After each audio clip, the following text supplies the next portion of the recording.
Hey guys, Raider here. Hope you're all doing great and having a fantastic day.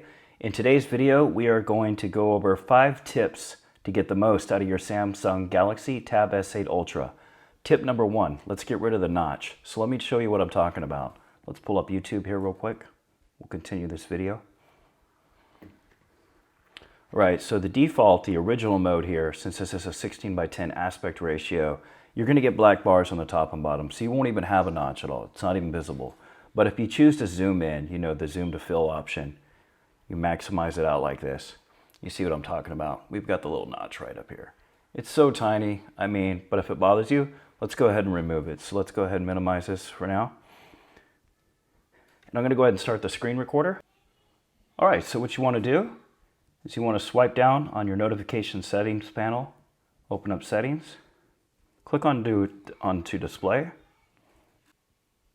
and you're going to go down to full screen apps, and you want to pick the app that you want to use. I'm going to scroll down to YouTube.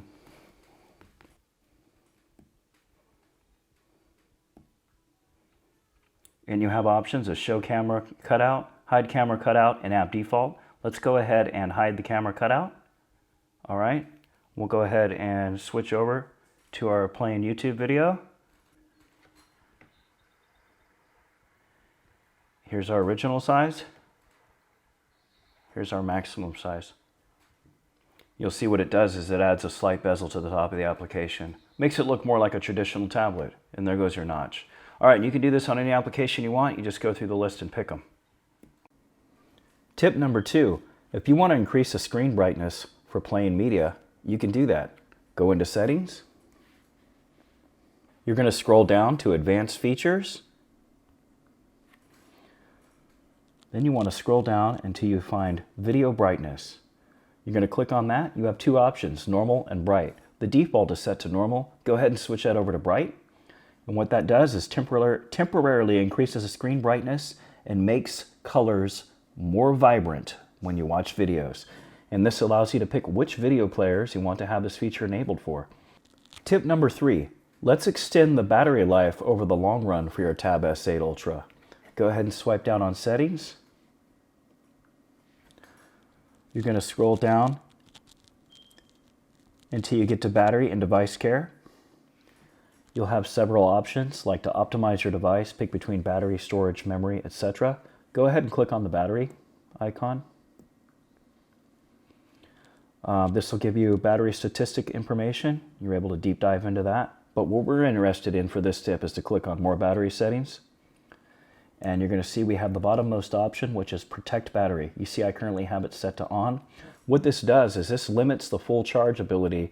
Instead of it being 100%, it will charge up to 85%. I feel like that's an important feature on a device like this because due to its large size and because Samsung doesn't include the charger in the box, and many of you will be using a lower wattage charger to charge this up, you're likely going to have this on the charger overnight. And it's not a good idea to let this thing sit at a charged state at 100% while connected to your charging block. So what I recommend doing is enabling this feature, and this will max it out at 85%, and it'll help your battery health in the long run.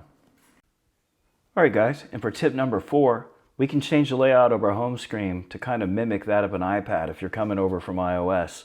I have a feeling this large tablet, given its screen and its form factor, is going to attract a lot of new users. So if this whole, having your app drawer down here and your widgets and all this is just a little bit intimidating to you, you have the option to go to more of the Apple type scheme. Here, let's go ahead and swipe down. You're going to hit the settings icon again. You're going to go to home screen on the left and click on that. Home screen layout. And you'll see we have 2 options, home and app screens and home screen only. Home and app screen is the traditional Android layout that all of us on the Android Samsung side are used to seeing. Home screen only converts it to where all your applications and icons will show up on your home screen just like on an iPad. Let's go ahead and switch it over so you can get a look at what that looks like. All right, we're now on our home screen. You see we now have all our applications on here. I'm not a big fan of this, so I will turn this right back off. All right, tip number 5. The Tab S8 Ultra does not have adaptive refresh rate. We are locked at 120 FPS, which means we are draining the battery constantly by refreshing the screen 120 frames per second. However, for many applications that we use, we don't need that higher refresh rate. Like you're watching a YouTube video at 60 FPS. You're playing mobile gaming, which are locked by the developer at 60 FPS. You're looking through your gallery at photos. So what we can do, we're going to take advantage of Bixby routines to alter the frame rate based upon what application we're in, and then go back out to 120 Hertz when it's done. So let me go ahead and show you how to do that. The first thing we'll want to do to be able to prove this out is show the frames per second on the screen. So let me show you how to do that. You're going to swipe down on the settings notification panel and hit the settings icon. I should say cogwheel. You're going to go to About Tablet. You're going to click on Software Information, and you're going to repeatedly click on Build Number. I think it's like a total of 5 or 7 times. Just click on it multiple times. Okay, and you're going to get this to your unlock your device. Okay, developer mode has been turned on. So now, if we scroll down on the left side, we have one more option for developer options. Go ahead and click on that. You're going to scroll on down, take your time, get familiar with these options. Don't turn anything on that you're not familiar with. And we are looking for an option called Show Refresh Rate, which is right here. So we turn that on, and you see that we now have the display rate shown in the top. Now here, since I'm doing the screen recorder, you'll notice that I'm locked into 60 FPS. That's okay, we'll just zoom in a little bit closer for the rest of the video and turn off the screen recorder since it's locked at 60 Hertz. That way we can get the true representation of what the refresh rate is. And you see we're back to 120 Hertz like we're supposed to be. So let's go ahead and swipe down on the settings notification panel. Click the settings cogwheel again. Scroll down till you get to advanced features on the left. Click on it. Click on Bixby routines on the right. You should see it right away. And you want to click on Add Routine. It's down in the middle of the section. Go ahead and click If. And what we are looking for, you'll see we have a bunch of options. Like we can, if the battery level reaches a certain level, if you change Wi-Fi networks, if you change Bluetooth device, and when any one of these conditions happens, you can have it do something. And what we're looking for is if a particular application is open. So go ahead and click on App Opened. And for our example, we are going to go ahead and lower the refresh rate for YouTube since videos play at 60 frames per second anyway. This will help us save battery life while we're watching media. So let's go ahead and click YouTube in the list. YouTube, click Done. All right. And now that we've picked our if condition, we want to tell it what we want to happen. In our case, we want it to tell it to go from 120 Hertz to 60 Hertz. Let's go ahead and click on this. And the quickest way to find it is just in your search area. Go ahead and type display. Should be an option there. There it is. It's already showed up. We're going to go ahead and click on display. And we have motion smoothness, right? Go ahead and click on that. We're going to go ahead and switch it down from high, which is 120 Hertz, down to a lower standard 60 Hertz. Go ahead and do that. Click Done. All right. And when it's done, when the routine ends, it's going to reverse the action, which means when YouTube exits, when you exit out of the application, it's going to revert our screen back to 120 Hertz. So let's go ahead and test it. We're at 120 Hertz right now, right? Oh, we want to go ahead and click Next here. Give it a name. We'll call it YouTube. Go ahead and click Done.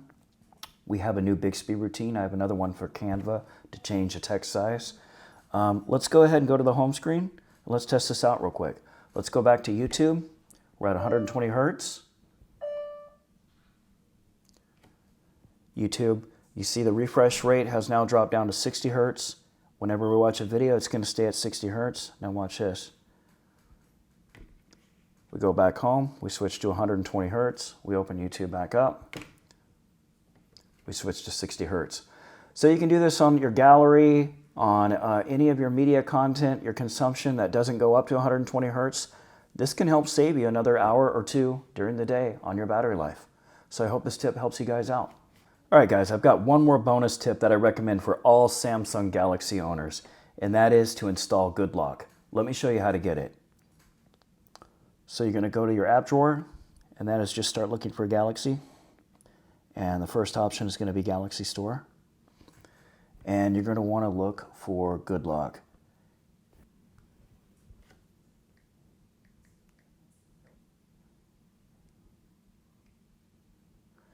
And what GoodLock does is this set of utilities lets you customize your device to your liking, your notification panel, your widgets, your home screen, everything. So here it is. We're going to go ahead and open it up. And this is what it looks like. So you'll see that a few of these have like a download icon and some of them don't. Well, these are the ones that I installed, each one of these little applets here, like we have the home up. So this lets you completely customize your home screen. Like take a look at this here. We open this up, we can completely change a home screen grid to our liking. Any number of rows by columns. You know, you're not limited to the limited options that you have by the default settings in One UI 4.0, or 4.1 I should say, that's on this one. So you have all different kinds of options. So with GoodLock, let me go back here one. Not only that, but you can go over here to the family section. You have Theme Park, which lets you set up your own custom themes. You can customize your keyboard. Pintastic allows you to adjust settings for your S Pen. You have all kinds of sound settings you can do. Create a moving wallpaper. You name it. It just lets you completely customize your unit and your overall experience. All right, guys. Well, I hope you enjoyed some of these tips. Maybe one or two of them was new for you. And as always, thanks for watching.